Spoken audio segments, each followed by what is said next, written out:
So the solution to our power crisis may just be made in China. Electricity Minister Kgosientsho Ramokgopa is signing a memorandum of cooperation with Chinese entities. It's hoped that this agreement is going to help South Africa to stabilise its power grid. Our senior reporter Aviwe Mtila has been following this story and other developments around the BRICS summit that's taking place in the Sandton Convention Centre. It's been a busy morning. I mean, on this day 2 of the BRICS summit, Aviwe, a lot has been happening. Earlier, I saw you speaking to Kgosientsho Ramokgopa about the Chinese deal. What have you got for us this hour? The magic that the Chinese say they want to bring into South Africa if they are to be given that flight. I speak you to this moment, and there's actually a firefighter jet that's flying across here. That gives the importance of the summit itself. But right now, I am joined by the Higher Education Minister, Dr. Blade Nzimande, just to find out what's happening in the front of education, more so in South Africa, where it could take lessons. We've got, Minister, thank you for joining us at eNCA, countries such as China that are far advanced in their technology, and it comes to their higher education. What's happening with South Africa? What lessons are you taking in here? Well, first of all, let me just say that this BRICS summit is likely to go down as a very historic summit because of some of the things it's got to deal with, possibilities of expanding. But also what is important in my sector is that we've been doing quite a lot of work with BRICS countries, but we are taking this to higher levels. For instance, if I can start yesterday with the state visit of President Xi Jinping, we agreed on a number of things. The two most important is that they really want to work with us to elevate, expand, and improve the quality of our technical and vocational education and training. Incidentally, the whole of BRICS has agreed that we need to deepen our cooperation on that, because that's largely, not exclusively, but that's largely the answer to youth unemployment. By giving youth the mid-level skills that in our country we are short of plumbers, welders, electricians, that is the artisans. So we are agreed as BRICS that this is an area where we need to exchange experiences. But in addition, of course, the Chinese are funding us to expand our TVET college sector, as well as for exposure of our lecturers and some of our students who go to China and learn how China is actually doing this much better. So that's the one very important area. That's what we need in South Africa, the expansion of the TVET college sector. The second thing are scholarships, you know.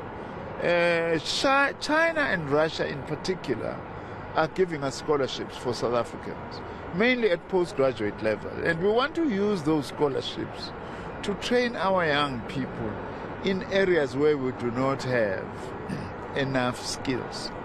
For example, we don't have enough nuclear physicists. So when we take up these scholarships, we're going to focus in areas like those, so that we are able to ensure that we bring back young people who are going to then be able to spread those skills inside the country. That is another thing that is very important. But the other important thing that we are agreeing upon as BRICS is that our focus is building multilateralism in the world and to allow countries to pursue policies that are best suited to their own conditions. That's very important for us in the area of education. We're also going to be cooperating in science, especially in space science. Today, by the way, the first satellite ever of India has just landed today on the moon. We have got our own national space agency. We want to deepen cooperation on a number of fronts, just I'm making an example, you know, with, but also in other fields of engineering. We want to also cooperate in order to also share experiences. And this is going to be very important for the economic development of South Africa. And you mentioned these skills that we don't have. I mean, a lot has been even said about refining the minerals that we have and bringing it into the country. On the expansion, has it been given the green light? What's happening on the front of BRICS expanding with the more than 20 countries that are knocking on the door to join BRICS? Well, I'm not in a position to talk to that. I think it's our Minister of International Relations who can be doing that. But what has been announced already to yourselves is that they are just crossing the T's, and dotting the I's in terms of how the expansion is going to happen. But I am in no position to actually share that. All I can say, if BRICS expands, it's something that is good for developing countries, because this group of countries, actually, they represent 40% of the world's population, and they represent 30% of global 10 of the economy, and their focus is to development people whose population are actually largely poor, though be it unevenly. And we were also, BRICS is coming with thinking of alternative means of financing, like the new development bank is not going to operate like the International Monetary Fund is actually doing. It's going to take into account our own conditions. In fact, we have agreed with the Chinese, and we has agreed not just with the Chinese, with the BRICS ministers of science, that we need to go to the new development bank to borrow money to build our science infrastructure, so that we are able to support development. Because what is our science doing? Our science is doing, amongst other things, supporting our industry, especially the modernization of our industry, which will lead to creation of more jobs. So BRICS is developing these instruments, which are much friendlier to countries like South Africa, unlike the current financial system, which is dollar-based, which is not very user-friendly for poor countries. Dollar-based. So that talks to the de-dollarization of, the currency itself. A lot's been said around that, Minister? Yes, I think it's inevitable that you're actually going to get de-dollarization. The fact that China and Brazil have agreed to trade in their own currencies, that's the beginning of the end of a dollar-dominated global economy. That is healthy, because those arrangements are affordable to the countries that actually enters into them. So we think that it is inevitable. The global financial system has to change, because at the moment it is unable to benefit poorer countries. Poorer countries in many instances are charged higher than the richer countries when it comes to financing instruments that we still have that are Western dominated at the moment. It's inevitable and it's needed for the sake of humanity, because the Western financialization system is really enriching the already rich. It's your banks, it's your big companies that have got lots of monies and so on, doesn't care. The one potential advantage of BRICS is to tackle and attack poverty. And are there discussions maybe around the pushback that, of course, one would expect from the West if issues such as de-dollarization happen? Well, already the United States, they were saying that the deal the arrangement between Brazil and China on using their own currencies is an attack on the American system. I don't see how that would be. I think that's precisely, by the way, what is attracting other countries to want and join BRICS, because they are also looking for more user-friendly ways to actually develop their countries. We have no choice. We know that the Americans, the Europeans will complain, but frankly, we had no choice. We have to find more developmental approaches that will enable us to deal with this massive youth unemployment, for instance, that we are facing. That must deal with the huge investment that we need to put into our university system, into our college system. So a more alternative system that is friendlier to give us supportive resources and softer loans that we can be able to deal with, the better for our countries. BRICS countries just have to be bold. Accept more countries and pursue the developmental path that we are pursuing. We know the West won't like it, but the more countries you get that actually are able to gather themselves under conditions that are more suitable, I have no doubt that that will actually prevail. And such a system, if it prevails, it's better for humanity.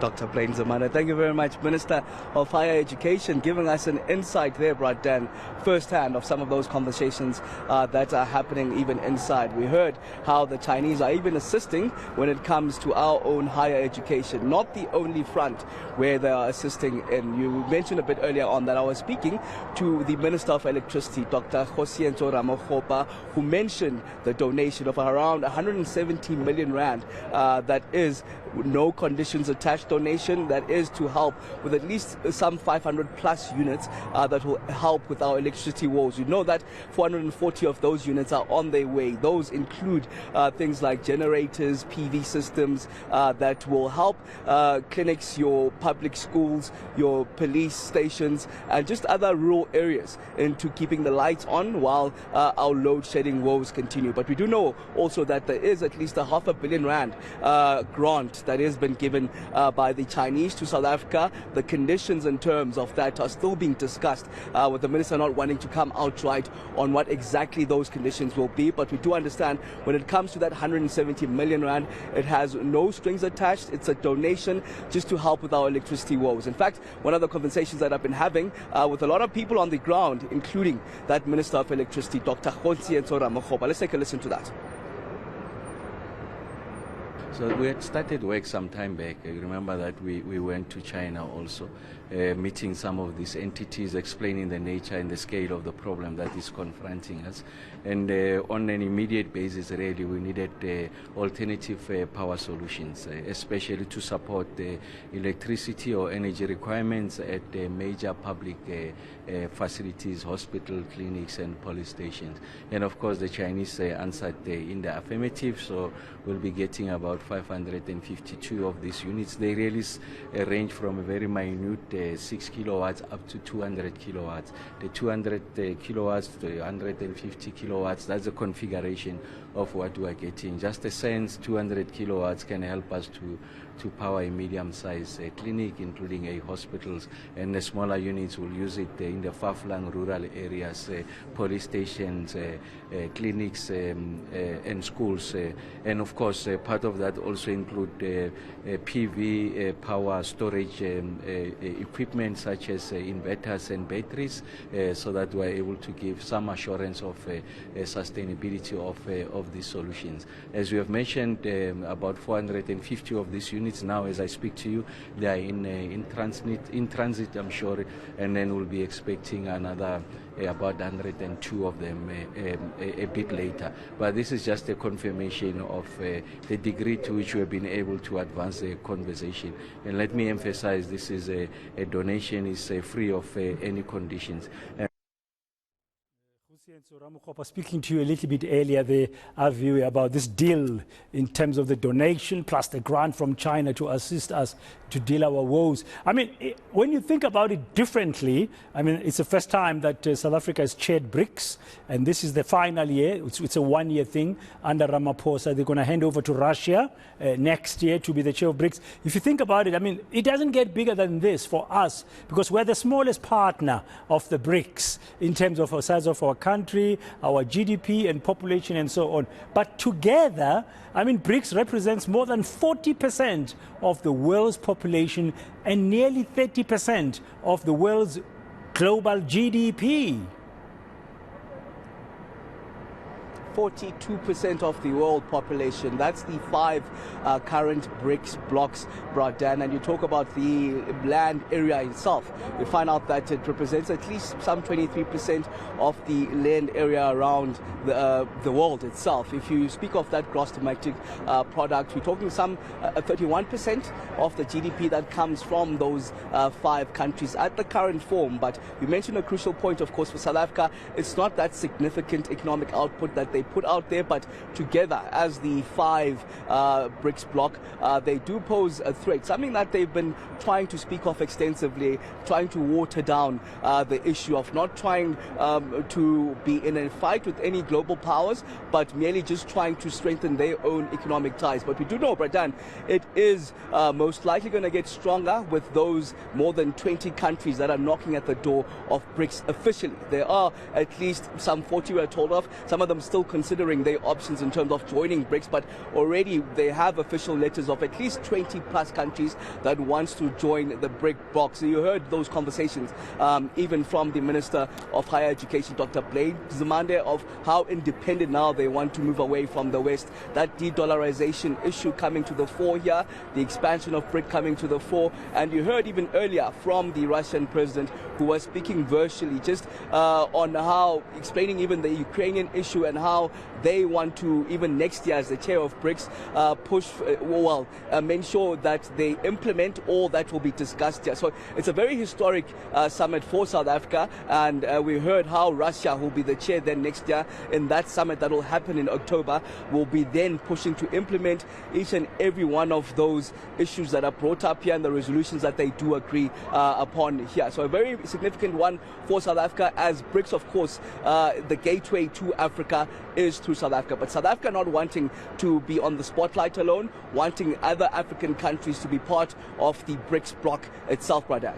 Yeah, I'm sure there are good reasons for that, but somehow, Aviwe, I think there's something special about this BRICS club. You know, just have 5 countries there. But anyway, thank you very much for your time this hour. We'll touch base with you a bit later on. Aviwe Mtila, they had a conversation a short while ago with the Minister of Higher Education and Technology here in the country, Dr. Blade Nzimande.